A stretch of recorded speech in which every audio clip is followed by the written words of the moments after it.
Welcome, friends. Let's continue our adventure through Ellen White's life-changing book, The Great Controversy.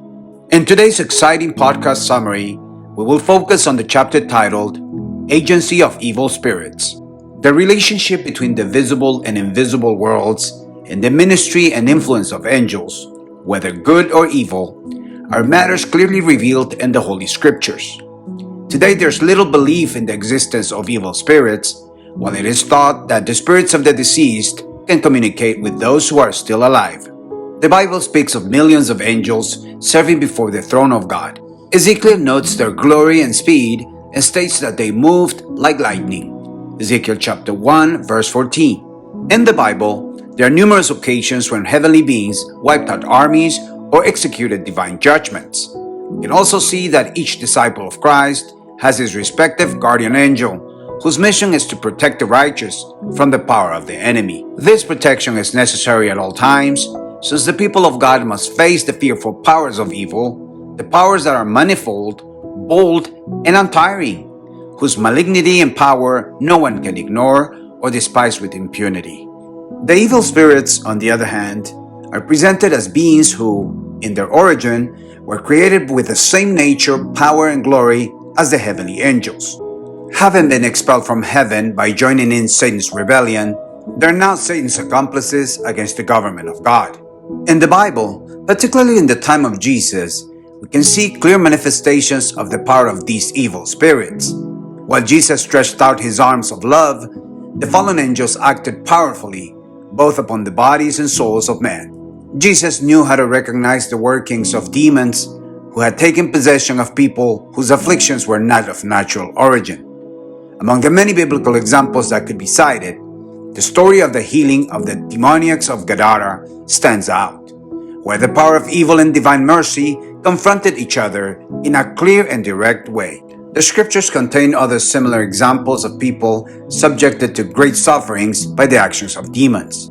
However, there are also other cases where some people voluntarily submitted themselves to the satanic influence. To this category belong those who possess the spirit of divination, such as the magicians Simon and Elymas and the young fortune teller who followed Paul and Silas in Philippi. No one is in greater danger of falling under the influence of evil spirits than those who, despite the direct and positive testimony of the Holy Scriptures, deny the existence and intervention of the devil and his angels.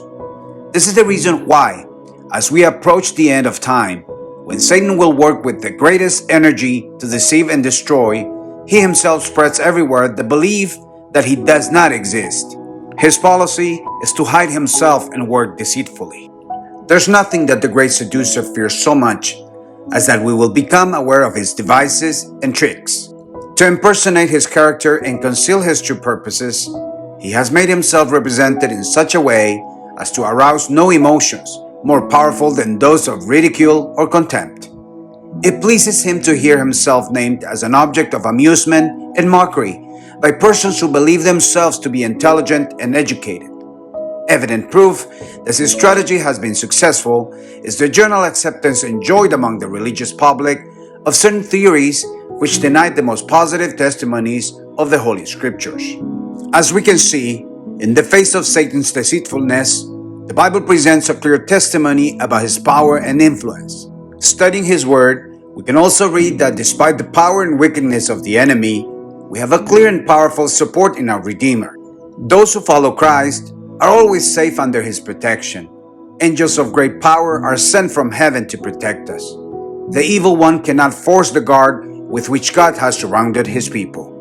Dear friends, what a great comfort it is to know that although it is true that there are evil angels who are our enemies, we have at our disposal powerful angels of God who will come to our aid in difficult times.